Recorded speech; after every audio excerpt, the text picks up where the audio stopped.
Hello once again, y'all. We are live on the radio, WFTB 104.1 FM. And one thing I got to let you all know, we are able to be listened to in your vehicles now, y'all. That is an amazing thing. Our Pastor Freeman has done his thing, you all. We are one of the only churches that has our own radio station now, WFTB 104.1 FM. I'm going to say it again. You can definitely play it in your cars now. And like I said, you can go and be on internet, and it is several ways to look at this thing. But we are excited to be here again today. Monica, are you excited to be here today, baby? I'm very excited today. Yes, I want to thank you all for taking time out of your schedule to listen to us each and every Monday and Tuesday. So we got to thank you, listeners, each and every one of you. And then we got to thank God for even blessing us with this radio show. So yes. He's an amazing God. And y'all, we're doing bigger and better things, y'all. And like I say, Monica said, God is doing some great things in this thing. And we have brought back one of our special guests, you all. And I'm going to tell you why I asked you to do this, you all. As we talk on a weekly basis, and when we have our conversations, she told me that she works at the polls. She's one of the ladies who says, "Come on in, daughter, come on in, and let me have your ballot. Let me have your ballot. I'm gonna take you up here and let you vote." I'm gonna let you tell them what you do. Y'all, Miss Thea Robinson is in the building. Y'all give it up for Thea. We are so excited to have her back again. But Thea, tell them what you do for the state of Tennessee real quick. First of all, I'm happy to be back. Yes. You know, Teddy knows I'm bending his ear every week. We're trying to solve the world's problems through Jesus. Amen. So it's good to be back with you again today. But I do work at the polls. It's something I volunteered to do about 5 years ago, because when I walked in, I'm not in Davidson County. I'm in Sumner County. Mm-hmm. And I said, ooh, we need some diversity in here. And so I went to them and said, what does it take, ladies, I can sign you up right now. So I did start off on the machines where I take you and get you into the ballot. Then I went to registrar, and now I'm special registrar. Okay. So now my little machine has a little bit more authority than the rest of them, but it's all about getting you in, seeing that driver's license, and getting you voted and back out as soon as possible, because we know that if it takes too long, people get discouraged and they'll go back out the door. Okay. And we want everybody to have that opportunity to say, this is my chance to say, this is how I want my government to run at all levels. So let me ask you this there, as you have been working the polls, and this is just a sidebar question. Have you seen more diversity, or you seen a certain group of race that came more? I'm definitely seeing a lot more diversity. Okay. And when we have primaries, I'm seeing a lot more, because Sumner's a very Republican county. I'm seeing a lot more spread across how people are voting. You can only see that, of course, when they're asking for a primary ballot. Okay. But more than that, I'm always encouraged, because people will kind of hesitate and look around, see if they can say it, and say, I'm glad to see somebody who looks like me. Wow. So I think that's so important, to let people know that if somebody looks like them is there, then they feel more confident that their vote is going to be counted. Are you seeing more younger people as well? Younger, from out of state, people who are saying, I just moved here, 2 or 3 years ago. I'm glad I'm at the right place, for instance, because they don't know the county as well. But definitely a lot of younger people. And I think that gives me a lot of hope, because some of the things that don't make sense to us sometimes are locked in the heads of people that's been locked in there a long time. Wow. So as we see younger people, they're starting to ask questions that show they're looking more broadly at how the world operates. So do you also work the early voting polls? You do not. Just work the primary on November the 5th? The day of, right. Okay. Well, I had a wonderful experience. I went last Thursday, and it started because they sent me the information in the mail, and it showed you all the early voting sites. And so I picked the one closest to my home. I got off work, and I was like, I'm going to go home and take care of and do some things first. And so I got there about 6:15. I was out the door at 6:24. I'm talking about walking in and great. out. That was fabulous. And so I want to encourage people, don't let, you think the line's going to be long. Find one that's close to you. And we even learned something today because Theodore had to go vote today. Absolutely. I got my sticker on the show and proved to the people. Yeah, I sent him to, and then you can vote in a different, I want to say county, because we're Davidson, and he was going into Rutherford. Right. And I believe you can, because I gave him a different location, but you end up not following my directions and ended up in Davidson County anyway. So I'm hoping I'm giving some right information. But yeah, he went on his own. But yeah, we had a good, I just want to encourage the people to please go out and vote. No excuse. I mean, I had been to work all day, had to come home, feed my little pet, and then get to the polls. So that was very, very important. Yes.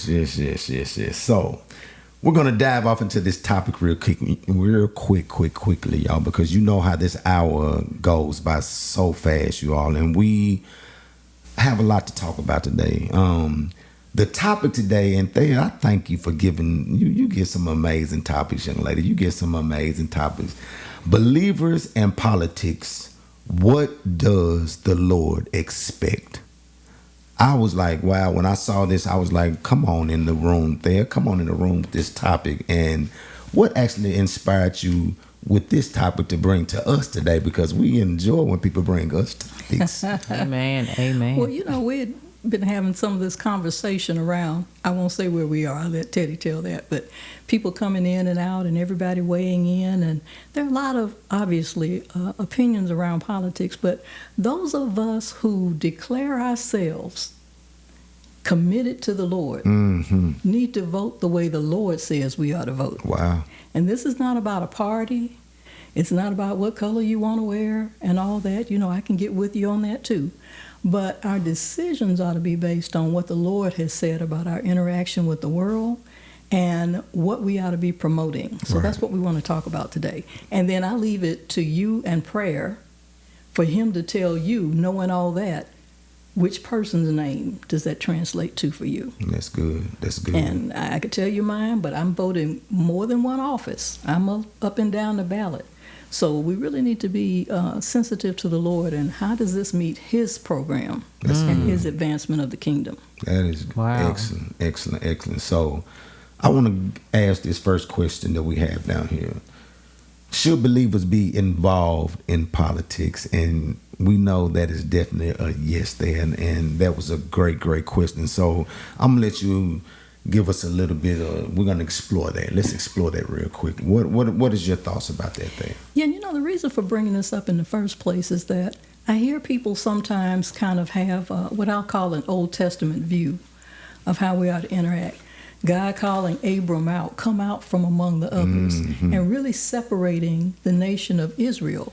Well, he was doing that so he could transform them from something else into a nation that would understand that they belong to him. Right. But we have to move beyond that and say, when we look at the New Testament, we see Jesus saying, now I've come to fulfill the law. So now that we've got you really understanding through walking with me, you go back into the world and convert them. So I think it's important for us to look at a couple of passages here and say, we're not supposed to be isolating ourselves from the world. Now, we're not supposed to act like the world, but we are supposed to be interacting with the world. So those of you who have your Bibles handy, go to Matthew chapter 5. And we're going to start at 13 and go through 16. Now, I'm not going to read it to you because time doesn't permit. But while you're reading, we'll talk about what it says. And this is Jesus himself speaking in Sermon on the Mount. My granddaddy used to say, if you're going to argue with me, use some of that red letter language. Absolutely. Bring me some red letter. Don't tell me what you translate. Tell me what Jesus said. So this is Jesus speaking. And in Matthew 5:13, he starts talking about how he expects us to be the salt of the earth. Well, what does that mean? What did salt mean, particularly in New Testament days? And it was salt preserves. We still do that. You'll have ham that's been processed in this salt so that it lasts longer. So preservation so that it prevents spoilage. Salt was used medicinally to heal, to fight infection. Salt was used to season the food so that it has some flavor. So if he's telling us we're the salt of the world, then we're supposed to be in a prevention mode. We're supposed to be in a healing mode. We're supposed to be in a bring the flavor mode. Now, we use that in our community, Yeah. so flavor ought to mean something to us. But it says if we have lost our savor, if we don't have the characteristics of salt anymore, then Jesus said we're worth nothing but to be thrown out and trampled underfoot. Now, I do not want to see the master. And he said, there, from year this to this, you were doing pretty good. But the rest of that, you didn't have savor in one lick of it. Wow. That's why I just tossed you out and let them walk over you. Because you weren't doing your job. Then he goes further to say, we're the light of the world. If you get to verse 14. And you don't hide a light, it says. So again, the world ought to be seeing us, but they ought to be seeing us as, oh, here come those Christians again. We're not supposed to be hidden. We're supposed to be on a lampstand so that we can give light. It says there to the whole house, but I would translate it to the whole vicinity. So if you're on a national level, you're giving light at a national or international level. If you're local, you're giving light at a local level. And we can't have our light shining if we're sitting in the corner somewhere and say, girl, I don't vote. That mess it's messy. That's good. And it's ugly. And I don't want to be in it. I don't know those people. I don't know. Well, those people that you don't know and that you wouldn't investigate are going to make decisions that affect your life on a daily basis, not just this year, but potentially for generations to come. Yes. So I believe that some of us, and I'm going to jump on the African American community. I'm going to go there. I've talked to a lot of males that said that they're not going to vote because they don't feel like it either way. Either way it goes, it's going to be bad no matter what. I don't care who you vote for. So I've talked to a lot of them, and I'm trying all of us to get to a place like what you just said. We are the salt of the world, and if we don't go out there and present ourselves as voters, that's going to be a stigma that's going to be put on us, and it's going to put us in a place to where they'll say you have nothing to give to the structure of the United States Constitution, anything. And like I said, I hate to go here, but people died for us to do this, and to have a right. Because I'm telling you, if we don't vote, our right could be taken away. And to have a right to vote, period. I don't care what the party is. I'm not telling you who to vote for, but we have to be, like you said, that salt out there that's going to go out there and make a difference one way or the other.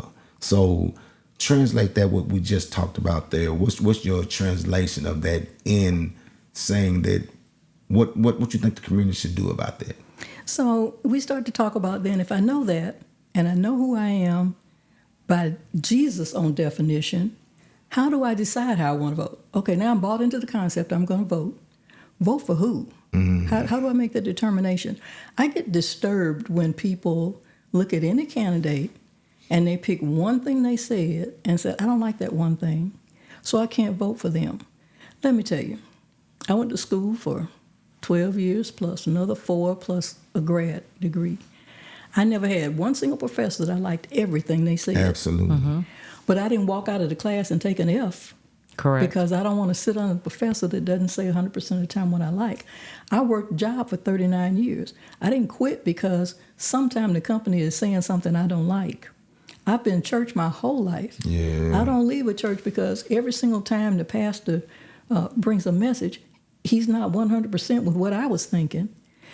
So it's not going to be like that. The only somebody can be 100% is the Lord. It's the Lord. That's it. So we can't say it's all or nothing. We have to say, when I looked at the totality of the program they're supporting, when I look at their platform across the board, which one most aligns with what I believe the Lord wants done? That's good. And that's how we're going to vote. That's good. That's good. So, one thing I did want to point out, Matthew 22, I love this. Because at the time, this is verses 35 to 40, if you're reading along, Matthew 22, 34 to 35. The Sadducees and the Pharisees have been trying to trap Jesus by asking him questions. So I think if his response was good for people trying to trap him, it ought to be good for us. Yes, when somebody's trying to trap us into why we don't go to the left or to the right. And this is not just politics. This is anytime we have to take a stand or make a decision. They've asked him, what is the greatest commandment? And he said, to love the Lord with all your heart, soul, and mind is the first and greatest commandment. The second is like it, love your neighbor as yourself. And then all the law and the prophets hang on these two commandments. So you don't have to memorize the whole Bible when you talk about who you're going to vote for.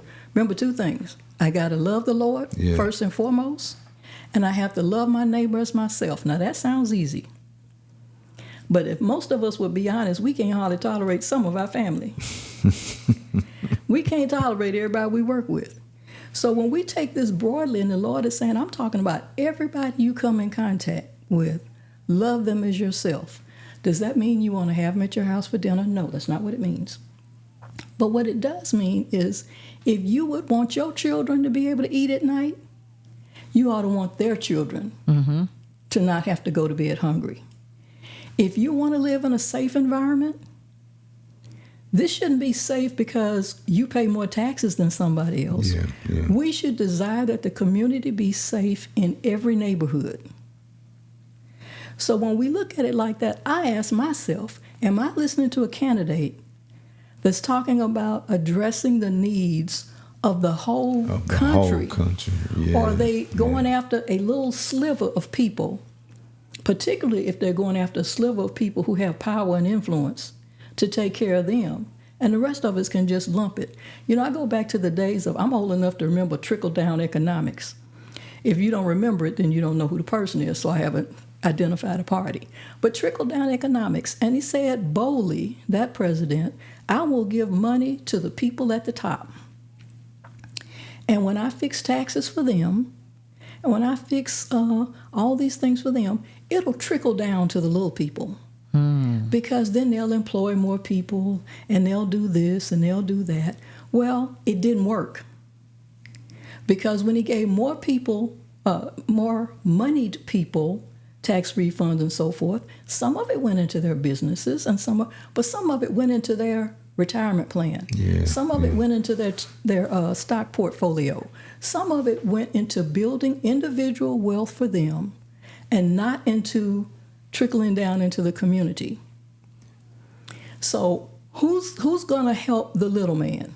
That's an amazing statement. Who's going to help the little man? But so I'm an entrepreneur, and I'm gonna take that side right here.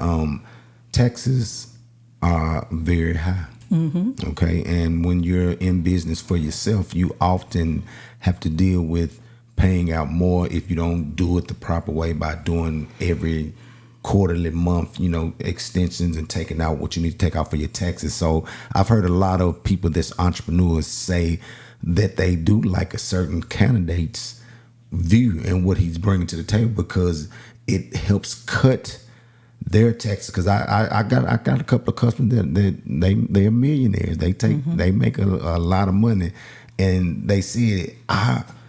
If Trump, I didn't mean to say a name. I'm gonna retract that. If this person was to have a heart, they love what he did, what he does, what he says about the tax situation and what's going forward.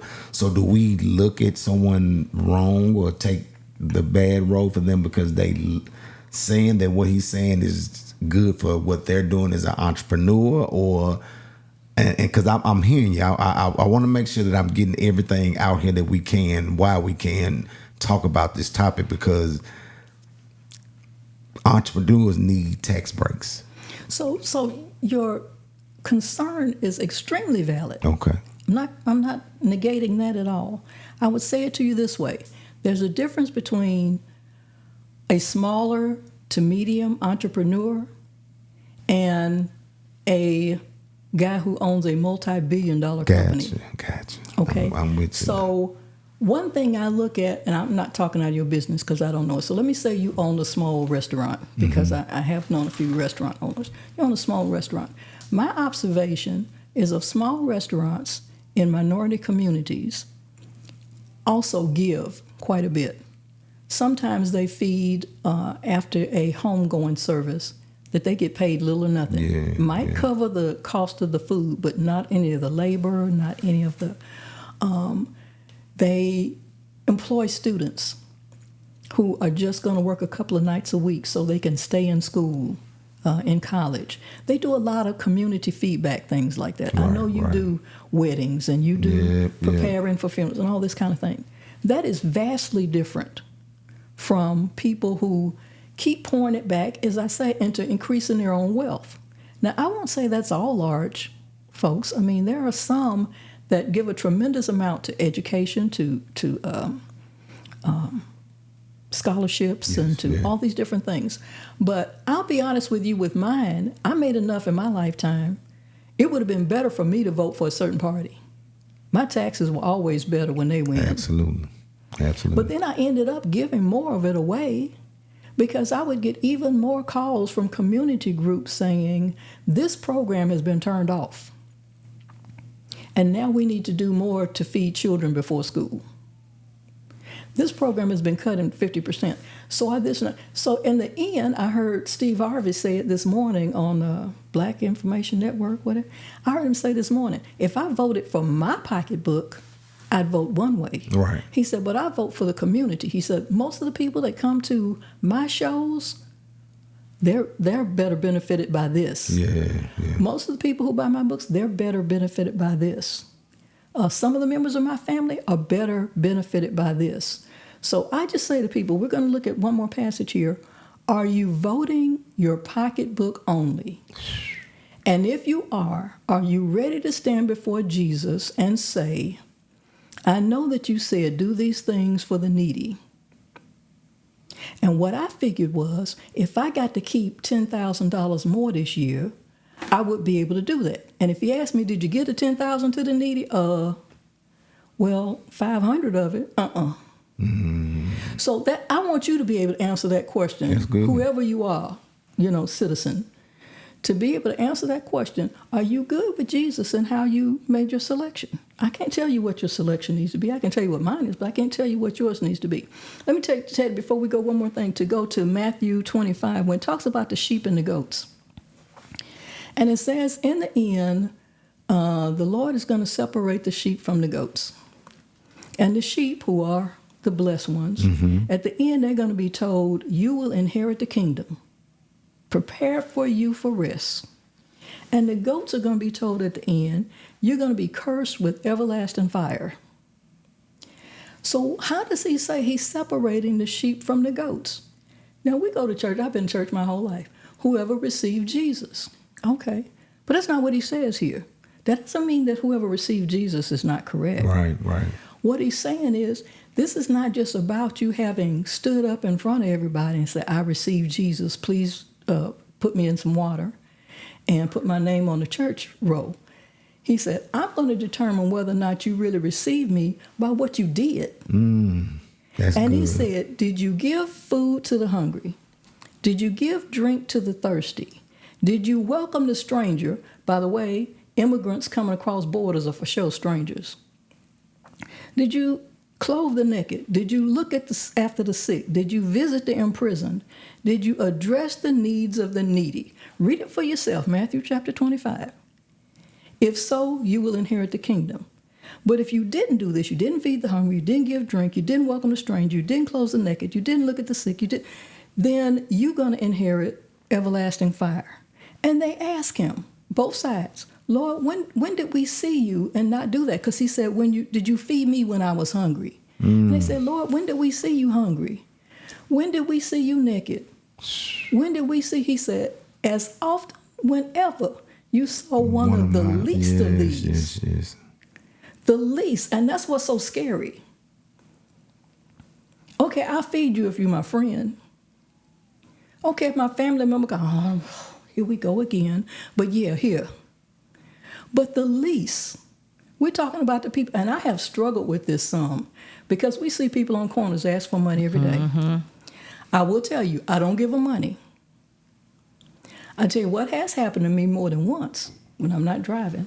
They walk up to me and say, I'm hungry. They're right outside the restaurant. I said, let's go in here and get you some food. No, I just need you to give me the money. Brother, I'm going to take you in here and feed you. No, I'm not hungry like right this minute. Oh, you get all kinds of stories. So we have to be responsible enough to say, I give quite a bit to organizations that provide meals. for instance. Now I know it's becoming food, and I know somebody's eating it, rather than somebody told me once they followed somebody from a corner who went about 2 blocks up, got in a new car, and drove away. I'm not saying all these people are scamming, but we have to be responsible enough to say, if we say we're clothing the naked, Right. are we really? So if you feel that this helps your business and that will help you do this, that's fine. That's fine. Then challenge that person. Tell me how you're going to help me.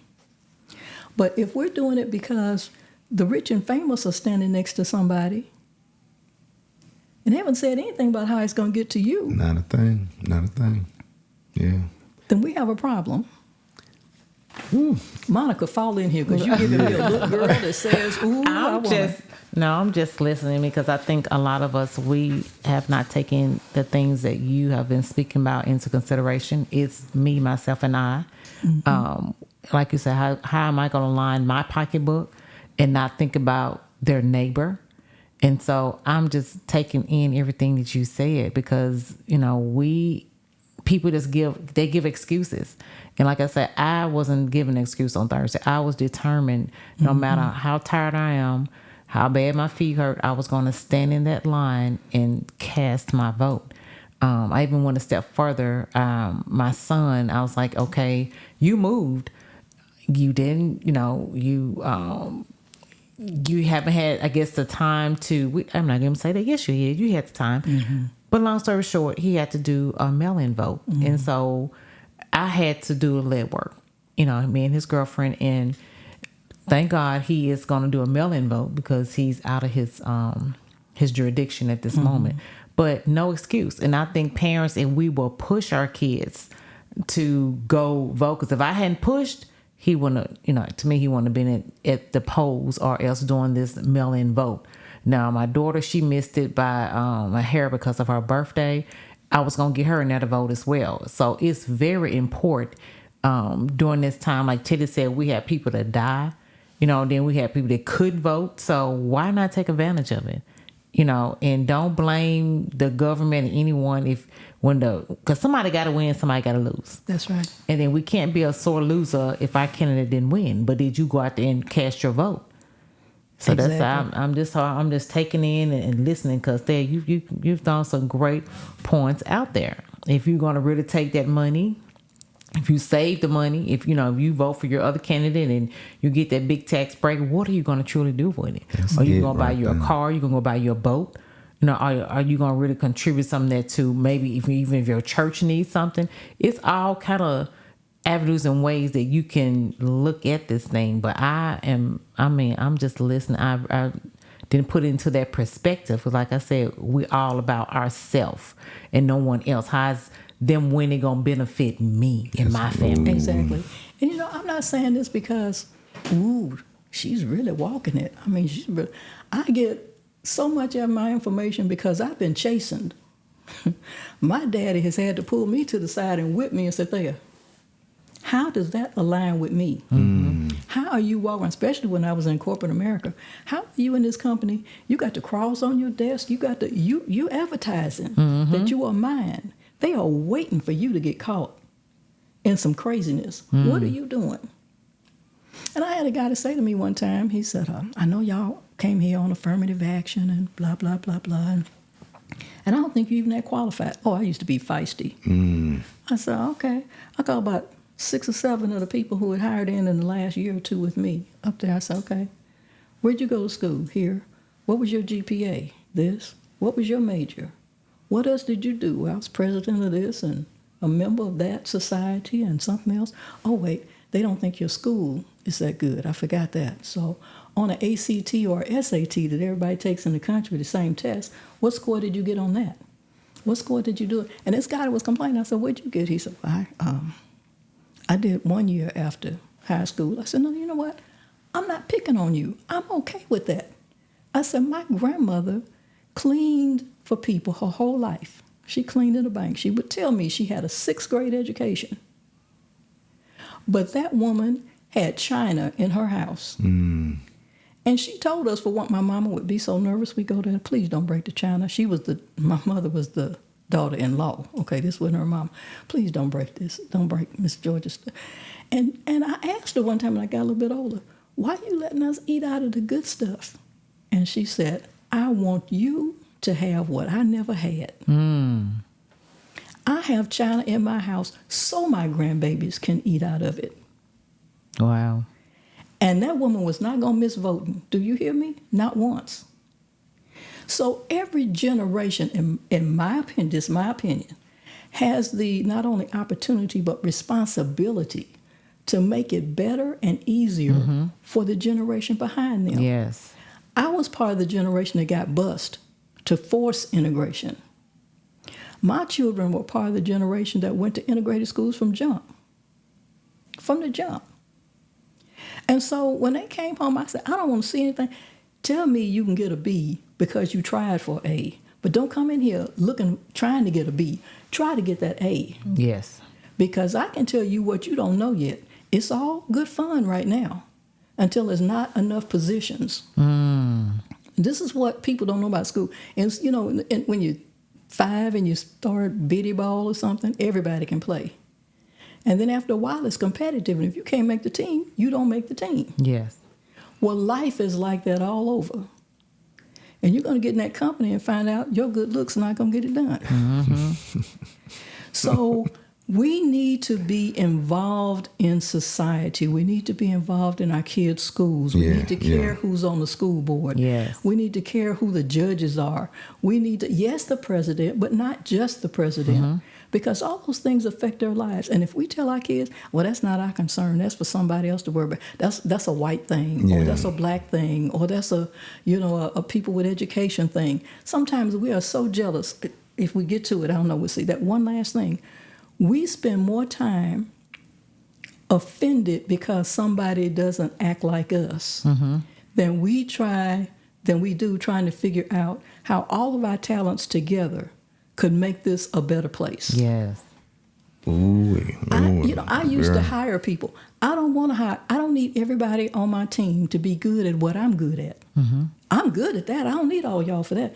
I need you to be good at the stuff I can't do. Right. And so this thing of offense, which has become so prevalent in our society, it's not just, the ball teams. They can't play. You used to have to raise your hand if you had a foul.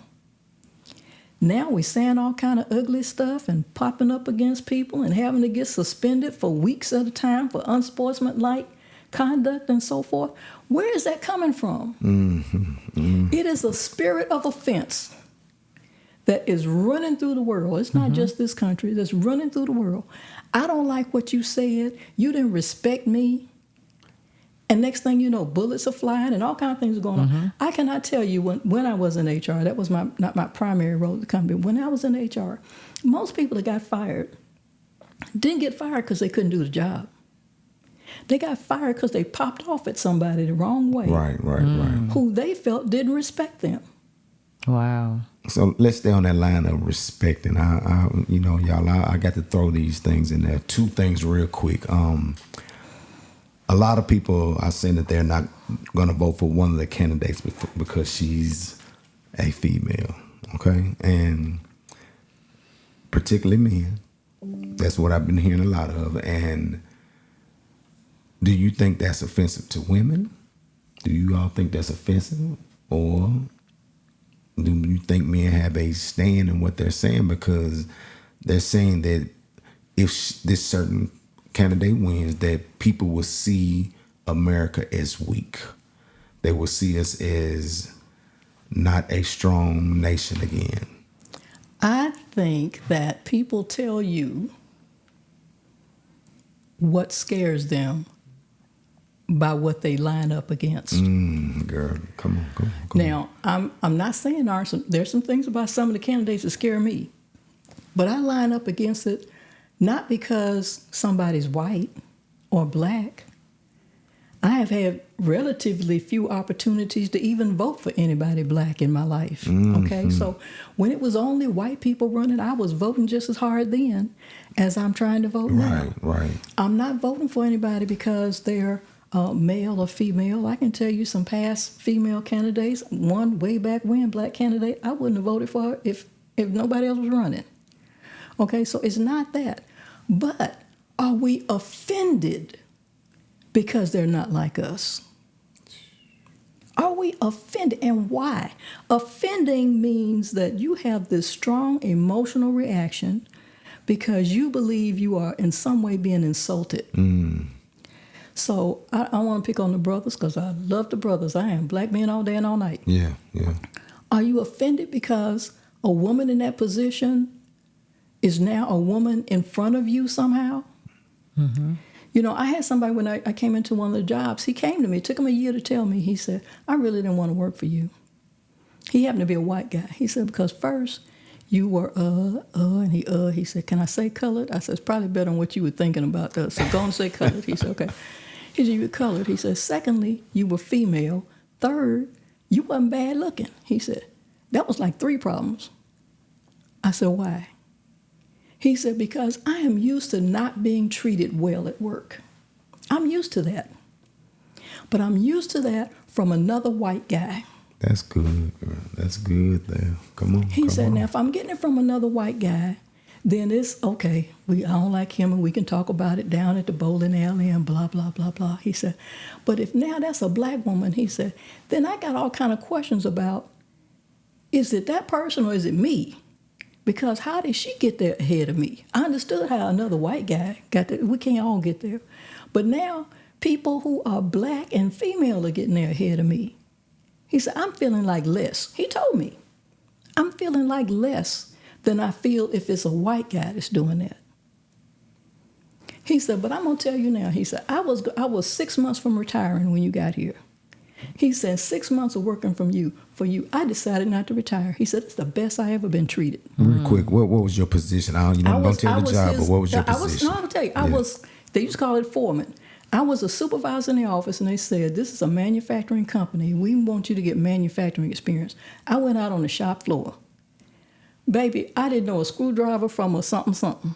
And some of them let me know that, do you even know how to put this together? No, I don't. And they grumbled about that. They bought somebody who wasn't qualified, this and that and the other.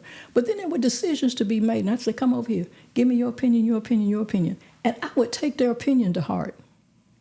And one guy said, nobody ever asked me what I thought. All these years, they just told me to do what they told me to do.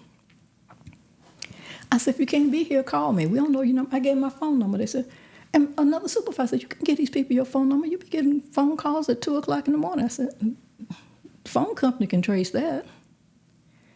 So something happened later when I treated them like real people. Like real people, yeah. Real people.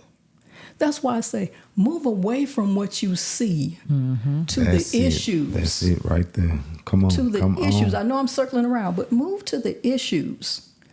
Are we offended? I'm not offended because somebody's rich. I don't need to have somebody who makes the same or less than me to be the president. I'm not offended by that. I'm offended by what you want to do with the money that you're getting from me. Yeah. Right. And from other people like me. That's what I want to have the answer to. I want to know what you're going to do to make the country stronger. If I can't get home every night because there's so much wild, crazy shooting, I'm all for people having guns. But that's not what this is anymore. This is the Wild, Wild West. Wild West. Yeah. And something needs to be done about it. Tell me you want to do something about that. We need to, what does God want done? Now, I can live in a better neighborhood and improve the odds that I don't have to deal with that. But lots of people don't have that option. Right. Yeah. And I need to care about people who don't have that option. That's what I'm saying. And don't be offended because somehow they challenge your sense of worth because now you're reminded that you didn't get where you wanted to be. Very few of us in this life get to where we want to be. Totally, yeah. And when they do, like a Michael Jordan, Lord knows he got to the top of his game. And he couldn't hardly go back and watch it after that because he wasn't a hero anymore. There's a whole generation doesn't know Michael Jordan anymore. Mm-hmm. So even if you get to the top, baby, you're going to have to come back down. Wow. So there is one top, Father, Son, Holy Ghost, standing together at the top. That's who we need to be worried about. That's good. Yeah. And however he wants to package who he sends us, if they got one eye that's crooked, And that's who he said, that's why I'm sending to save you. I wonder what we're going to think when we see what Jesus did look like. I bet he doesn't meet any of our imaginations. Right. Because he didn't want us to follow him because he was the best looking on the block. He wanted us to follow him because what we heard him say and what we saw him do. Yeah. And that's what we need to do about these candidates. Wow. I want to get off to this last question. Mom, you see that last question right there? You want to go ahead and give the people this last question. Right Why here. have believers avoided the toxic environment of politics? And one of the, we talked a little bit about the offense. If somebody says something one time, we don't want to vote.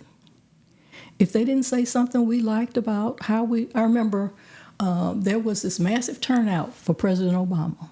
It was wonderful. His second term, not as many people came out. His victory the second time wasn't as large as his victory the first time. And I heard somebody say, I thought he was going to get me a job that I got paid this much more money.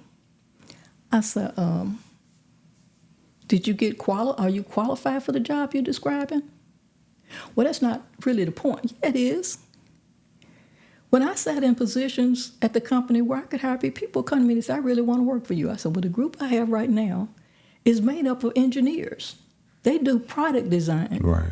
Do you have an engineering degree? No. Baby, I can't put you in this group. You can't do what they do. Now, when I move to a different part of the company, I might. I can make contacts for you in the company for jobs that you are qualified for. But you have to qualify. I go places and I look to get doctors that represent some diversity. But I don't want somebody cutting on me that doesn't have a medical degree. Right. Because he looks a certain way or he's from a certain community. I need qualification first. And then I'm going to ask myself, can I help propagate diversity in anything I go? I go in restaurants and I'll tell the owner to me, they come by the manager, how's your dinner, this and that. So it's pretty good, but I'm not seeing much diversity. I tell them right there at the table. Come on. I like that. I came back to one of them, I came back about 2 months later. He said, you the lady talked to me about diversity. I said, I am. He said, you see my wait staff now? I said, I do. He said, I purposely that's making went. a change. He said, right I asked myself, I can't just wait on who comes to me. I have to ask myself, how do I find other qualified people? So if we want the world to change, if we don't think we're getting this, that, or the other, are we putting people there who sound like they understand that? And they don't always look like us. They may understand that and have been working for that their whole lives and don't look a thing like us. Go beyond what your eyes see. Use your spiritual eyes. You have Yes. to. You have to. The last little thing, I know we don't have much time, is narcissism. It's so rampant right now. And narcissism, if you don't use that word, that's the me complex. It promotes itself. It looks like an excessive self-love. Right. I think too much of myself. But the people who study that, the psychiatrists, the psychologists, or whatever, they say, when you really get below the surface, what's happening with narcissists is that they hate themselves.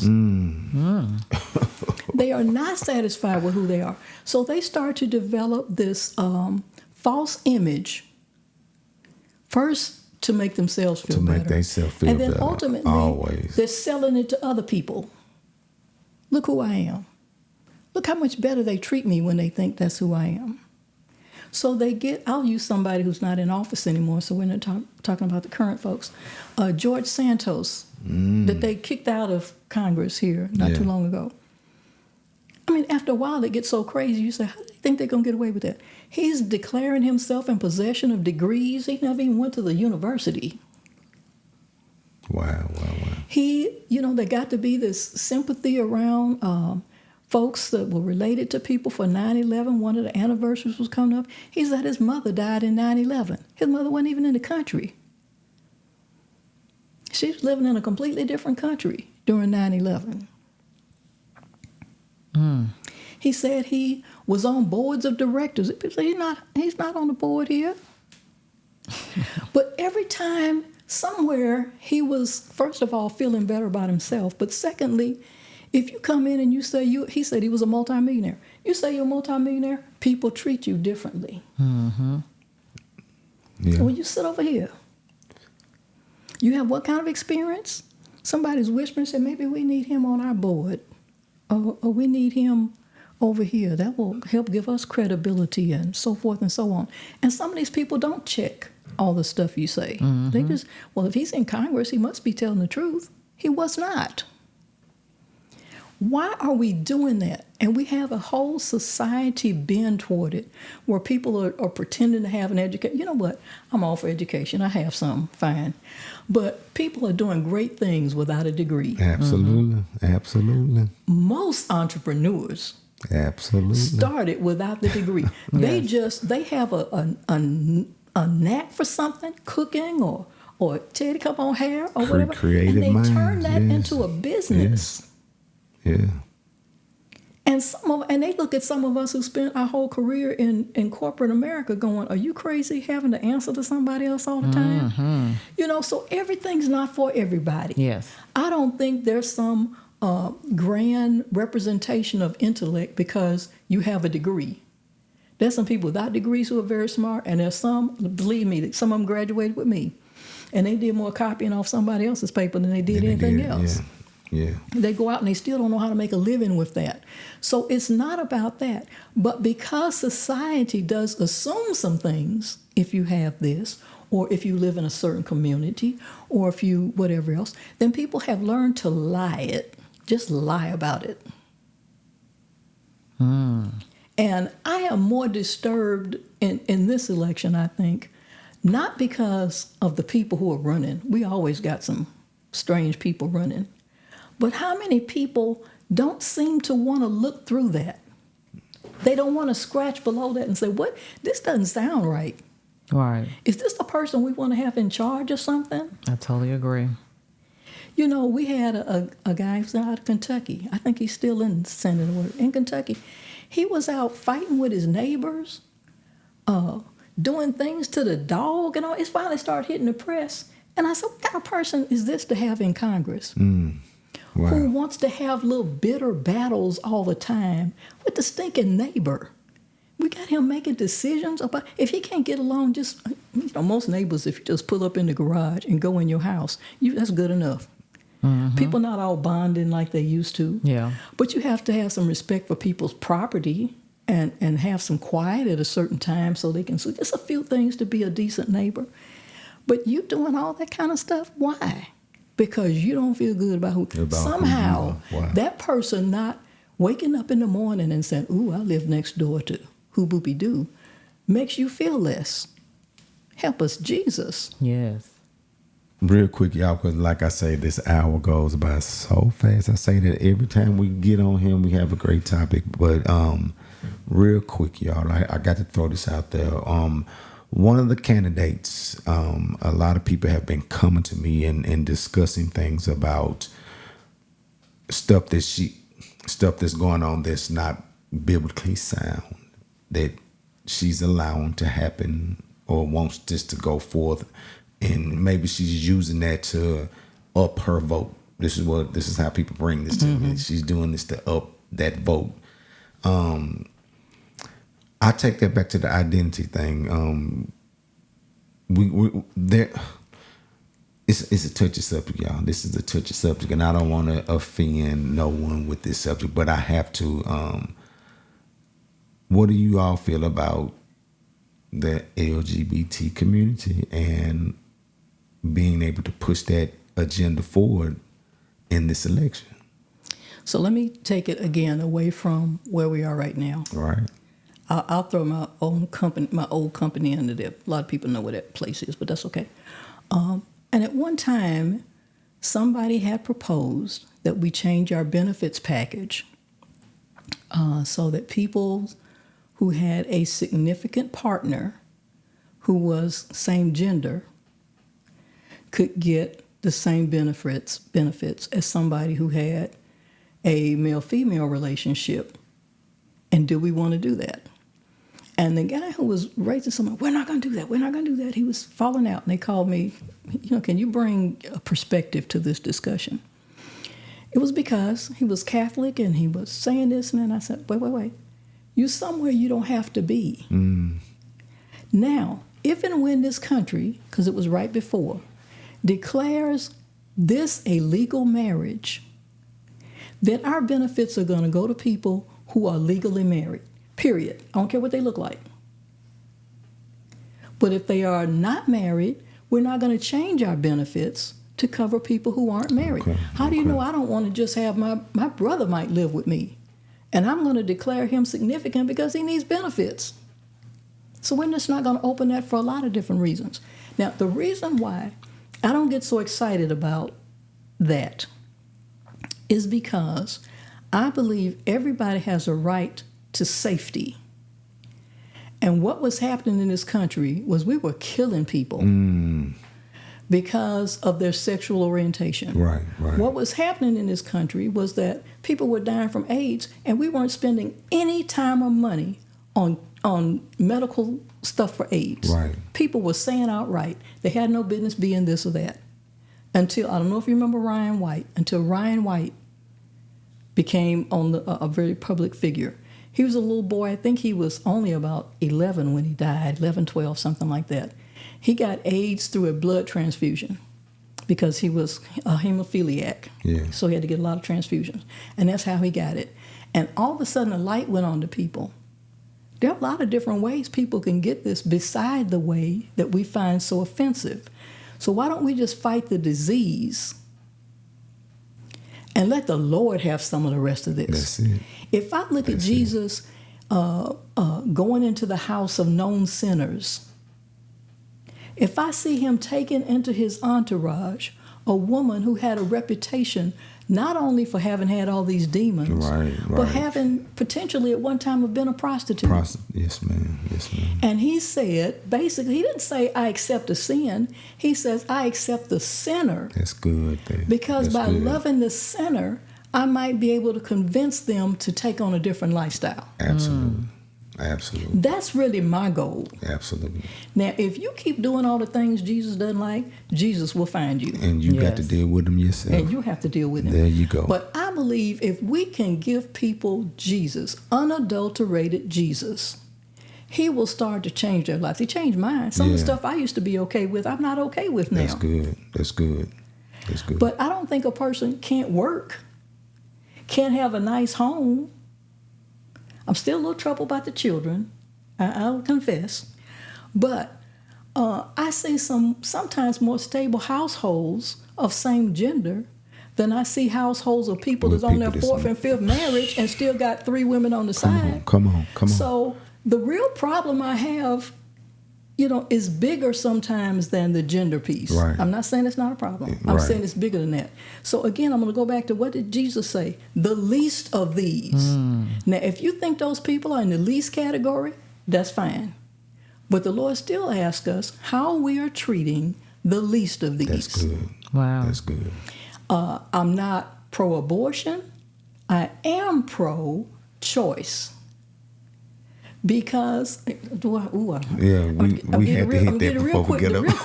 Yeah. A member of my family was married, had been married long before she got pregnant, had the first child. Trying to get pregnant, have the second child. She had had a mammogram with a little bitty spot on it, but we'll just wait till next year. But when she got a positive pregnancy test, the doctor said, I want to go back and look at that. Yeah. Because the hormonal change during pregnancy can really accelerate breast cancer.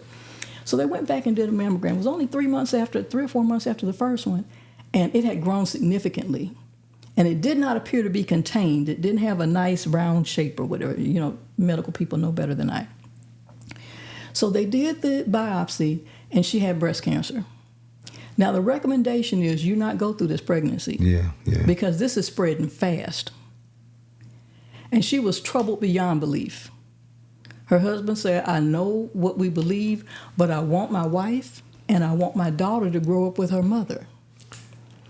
So she called me up praying. Long story short, the Lord said, tell her, do what is best for her. Yes. The other is not a problem. Yes. Wow. She said, what does that mean? I said, I don't know. I can only tell you the words he gave me. Absolutely. She had the procedure. They checked the material after the procedure. There was no fetal tissue. Wow. They took it over to an expert. They said, there was nothing here. She wasn't pregnant. Wow. So to this day, we don't know whether the Lord resolved it for her or whether this was a way to get her to check something she wouldn't have checked for a year that could have killed her. Wow. But had we said to her, I don't know why, I know you ain't talking about doing this. Right. You're just going to have to trust the Lord and go ahead and do this. And she could have had that cancer go so far that she couldn't have survived it, and her daughter would have grown up without a mother. So I think we need to get past our first reaction and do what we did and say, Lord, we need to answer right now about this particular situation in this particular time.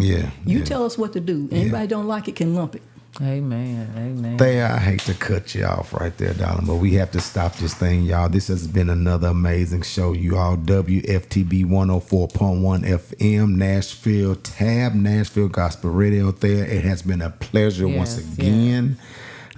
I sit here and I just get in awe when I speak to you because you have so much to give and you enlighten us. And that last story is what's going to carry us on. So you all, we love you all. You all be blessed. Join us, you all, like I said, every Monday and Tuesday from 6 to 7. And also Wednesday, if you didn't get to hear, you want to share this with someone, you can see the podcast on Sacrificial Conversation. We love you all. Be blessed.